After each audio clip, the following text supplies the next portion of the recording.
আমাদের সোনার বাংলায় এত সুন্দর সুন্দর জায়গা আছে যে বাড়ির কাছে থাকলেও আমরা অনেকেই জানি না।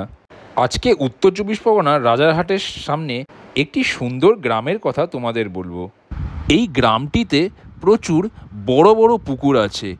এই পুকুর বা ভেড়িগুলোতে মাছের চাষ হয়। কিছুক্ষণের মধ্যে আমরা পৌঁছে গেলাম আমাদের ডেস্টিনেশন কৈপুল।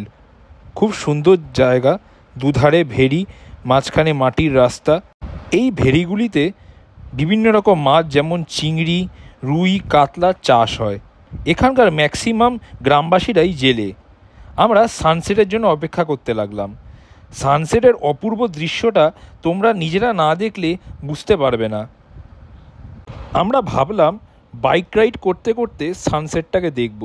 দেখো জলের উপর কি সুন্দর সূর্যের রিফ্লেকশন দেখা যাচ্ছে।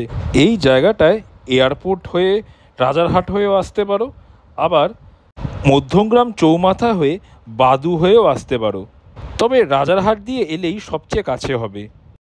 ভাবা যায় বাড়ির এত কাছে প্রকৃতির কোলে এত সুন্দর একটা জায়গা আছে। তোমরাও বিকেলবেলায় বন্ধুদের নিয়ে এখানে আসতে পারো, জায়গাটাকে ভাইরাল করে দাও। তবে হ্যাঁ, প্লিজ জায়গাটাকে নোংরা করে দিও না। এত সুন্দর জায়গার সঙ্গে প্লাস্টিক বা বিয়ারের বোতলটা খুব একটা ভালো মানাবে না।